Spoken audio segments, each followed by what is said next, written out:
Today we're removing the stereo from a Jaguar S-Type. We're going to start with setting the parking brake and shifting to mid-gear. We're going to open the pocket assembly and remove the ashtray insert. This is going to allow you to put your hand into the opening at the front of the panel around the gear shift and pull up, releasing these clips. A little bit of pull pressure should release this panel, and you can remove it and set it to the side. Next, we're going to open the center console and remove the drink and pocket assembly from the front of the opening.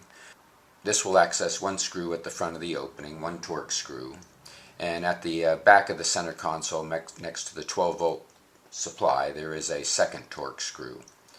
With these two screws removed, you can pull this center console pocket assembly up from the center console, twist it around, and locate the connector at the 12-volt source. These connectors all have a trigger towards the center of them that you push down into the connector to release the lock and wiggle it loose, and you can set this panel to the side. Next, with our pry bar, we're going to start at the next panel around the gear shift and pry the back edge of this panel up while holding on to the edge of this panel and pulling up at the same time. We're going to release the left and right lower sides of this panel, and as these sides release, you can pull this panel back from the dash, releasing the remaining clips.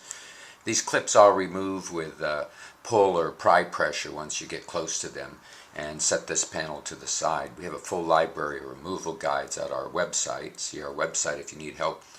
With this panel removed, it's going to access 4 mounting screws for the front car stereo and climate controls, one at each side of the bottom of the stereo and one to the left and right side of the climate controls at the top. Pull the entire assembly forward.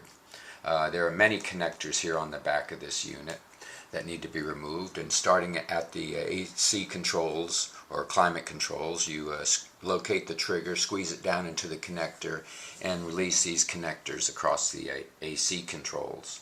This will allow you to pull the car stereo forward to access to the connectors here as well.